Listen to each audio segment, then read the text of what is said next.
Nkwaniriza nnyo nate olunaku olwaleero nze Geoffrey Mayanja aka Mr. Wagwan ogamba otya yonna gy'osinzira okundaba mmanyi nti nno olyoke sayidi eyo weebale kukwasaganya nsonga tuli ku emboozi mu UG nga bulijjo of course tubeerawo wano okutunuulira ensonga eziba zitambula mu ba celebrity wenzijidde essaawa zino omukyala Sanyu Sindi yamaze dde okuyingira omukyala Sheebah Kalungi yamaze dde okuyingira omukyala Sheebah Kalungi bano tukimanyi nti no bombiriri Sheebah Kalungi n'omukyala Sanyu Sindi babadde n'olutalo lwabwe okuvira ddala emabega nga bwe bimanyi bya music of course tujjukira bulungi nnyo nti Sanyu Sindi yasabako Sheebah Kalungi bato babalamu ne bavaayo kaawo ne bagala okugiyingiramu kaawo ye omukyala Sanyu Sindi nakkiriziganya n'akasente ke baali bamuwa Sindi no Sheebah n'agamba nti no yayita kasente empitirivu nnyo yateekawo obukwakulizo bwe tulaba nti no obaolyawo baali bulemesa show abate no kugenda mu maaso wadde nga ye Sanyu Sindi yali akkiriza naye nga ebyo byonna byaliwo kati nga issue ezali wakati w'ababiri issue esooka yali nti nga Sanyu Sindi ng'agamba nti Sheebah Kalungi tamusinga nnyimba za kabi tamusinga kuyimba bulungi nti ate bwe kidda mu kya live abajjamu kuba 5-0 ate nga ne Sheebah Kalungi naye agamba nti naye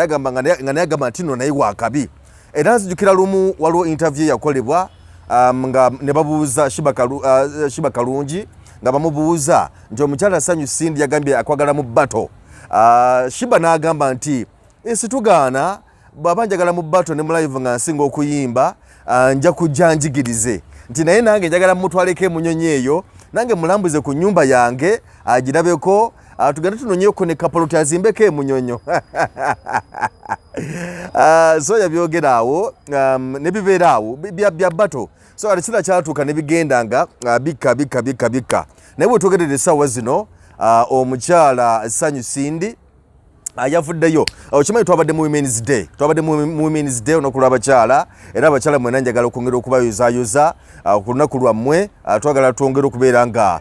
mukulaakulana n'okugenda mu maaso kakati abantu ab'enjawulo badde bagezako kuwa obubaka wonna wali bannabyabufuzi abali mu entertainment abakola emirimu egy'enjawulo era kakati mu abo abadde bawa obubaka obw'enjawulo n'omukyala Sanyu Sindi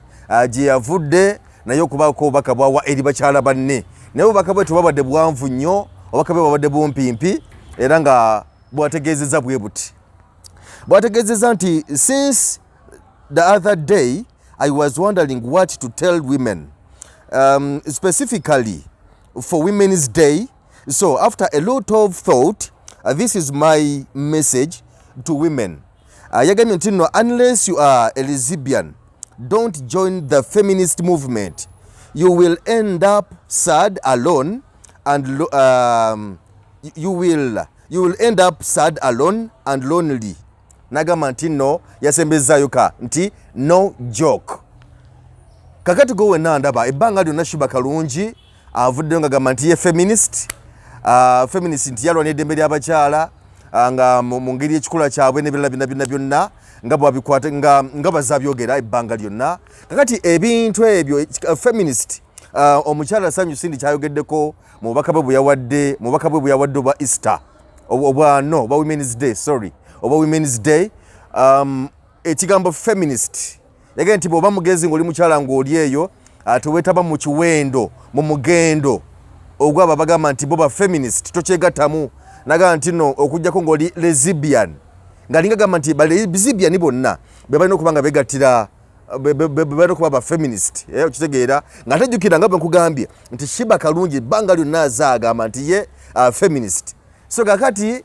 nekirabika nti omukyala Sanyu Sindi ate engeri gye yayingiddemu Sheebah Kalungi nate yakomyewo mu paati kanjite paati yakubiri paati yakusatu paati yakuna so kuba tukimanyi bulungi nti but of course kakati ebaddeyo essaawa zino ebadde ya Sheebah Kalungi ne omukyala Spice Diana era nga Spice Diana yaddira nagenda ku mukutu gwo gwa Instagram najja ebifaananyi byonna ndoza Instagram nawalawona gye yateeka ebifaananyi bye nga yali ne Sheebah n'abijjayo n'okumubrokinga era bwe yakola interview emegeko kaawo yagamba nti ye omuntu bwemangamadde ba mukwano nawulira nti akukooye talina budde obwo era bimanyi bibaddewo ne gye byava ku muwala oli Rita Dancehall gye byava eyo yonna so olutalo gye luva eyo kakati ekiro essaawa zino kirabika nga ate n'essanyu Sindi yeegase ku mukyala Spice Diana ate basuke bakompole omukyala Sheebah kalungi naye ategeera ensi eno so kakati essaawa zino kyekiriwo ate bw'olaba bw'ogerageranya statement ya essanyu Sindi n'ogigatta ne statement eyava emabega eri of course byali mu ŋŋambo nti Sheebah kalungi alabika nga abeera mu mukwano gw'ebikukujju n'ebirala bifaanako bwe bityo kakati ate olaba nti ate kyekuusa ne ku kya ssanyu Sindi kyeyogedde sigamba nti no kituufu nkootinga bulungi sigamba nti kituufu naye ngambye nti bw'obigeraageranya because bino byogerwa okitegeera akati ensonga bwe ziri yamuyingidde simanyi gw'okirowoozaako ki bw'ogatagattagota statement eyo n'ebizze byogerwa n'ebiriwo byonna obikwanaganya otya side awo so ndaba nga olutalo olwokubiri aluze kakati Sheebah kalungi bw'abanga alina Spice Diana side eno ku mukono ogwa kono ogwa ddyo right ogwa ddyo then ate ku gwa kono nga waliyo ssanyu Sindi nga bamugatta bati aba asigaddewa omukyala Sheebah kalungi manyi nti no is a strong woman mukyala ali strong mukyala tatya biduduma ayise mu mbeera yonna mukyala wa street because bawuliriza emboozi yonna nti yali mukyala wa street tewali mulimu ku mirimu gino egya buli jalejja mitono nnyo gy'atakoze mbeera ntono nnyo gy'atayiseemu okitegeera so bingi byabaddemu tuyinza okulowooza nti ababiri banasooka okubasobola mu bbato y'ebigambo nga tunaba kujja mu bbato ya ndongo mu bbato y'ebigambo ayinza okubasobola kakati ate bwe tudda ku kintu ky'obufumbo because Sheebah kalungi abadde ebbanga lyonna ye ng'agamba nti ekyokubeera omufumbo tekyetaaga abasajja because agamba nti abasajja balabika nga beeyisa bubi abasajja si batuufu n'akatono era ye yavaayo n'agamba nti bw'anaaba yagadde omusajja ajja kwagala omusajja ng'abeera wuwe naye nga Sheebah abeera wuwe munyonyo kati bawulira nga yeetaaza omusajja ng'akuba tekuba ng'agendewo omusajja bw'amaliriza bye bamaliriza ng'akomawo ewuwe okitegeera tino omusajja bawulira nga naye amwetaaze naye ng'amukubira ng'agenda kugamba bwekyo ne bw'anaaba yagadde okuzaala era kijja kuba bwekityo ajja kuzaala nga bw'anaaba yagadde naye gaga nti temumuleetako nnyo kajanja kejo nti ate akati Sheebah ozaala ddi tukwetaaga mu bufumbo ofumbirwa ddi agamba nti no ye mu birooto bye ne byateekeddwa okukola ebyo tebiriimu kale agamba temumuleetako nnyo olugezigezi ku nsonga ya ku bufumbo na kuzaala kakati bw'olaba ate nga bino bivaayo statement ya ssanyu Sindi n'ebirala bizze byogerwa abantu abamu oli abeerawo neebuuzamu n'agamba nti lwaki Sheebah kalungi ayogera bw'ati ate bw'amala okwogera bw'ati lwaki statement eno bweti ne bweti evaayo lwaki kino bwekiri kyogerwa so ebibuuzo bibeera bingi naye ng'oba oli awo ansa ntono ku side awo abayimbi bangi bye basibako ebintu ebyo keko kamusoke muyiteko omukulu Edikenzo of course bazze bamusibako ebbanga lyonna naye ndoziraba bimusibirako ddala nga nerulema akyamulina ewuwe yesomanyi side ye naye nga ngamba byebazze abayimbi byebazze babisibako Edikenzo babisibako ku Gulunedi official n'abayimbi abula bangi nnyo byebazze babisibako side awo bangi akati simanyi because ng'ebiseera singa bagamba nti tojajinganga muntu ku lwekyo byebaba bamusibyeko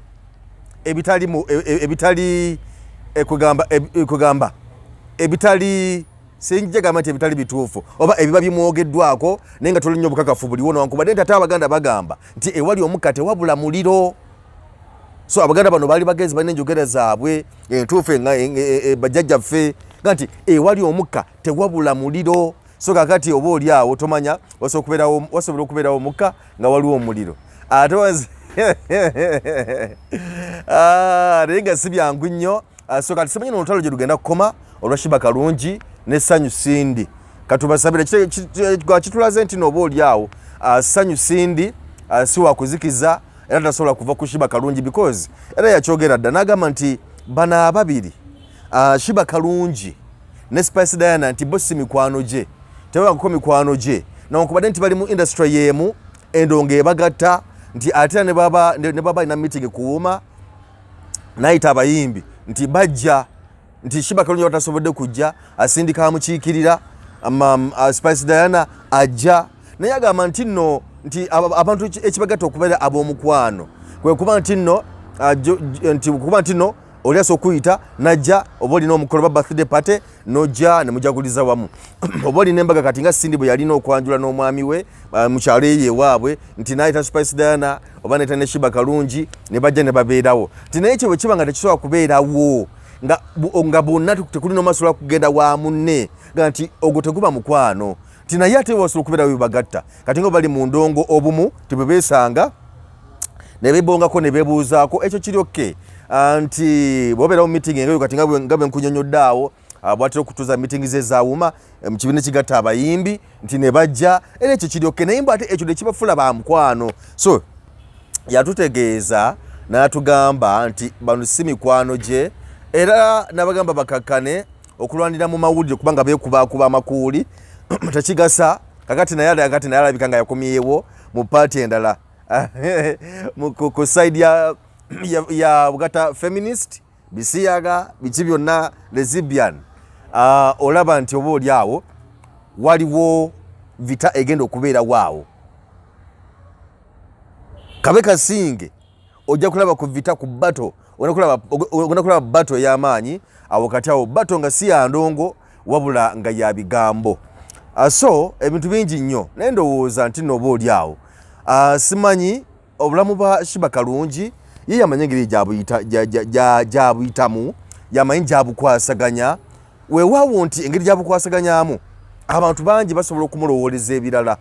ebisobola okubeera ebituufu ate ebisobola okubeera ebyobulimba okitegeera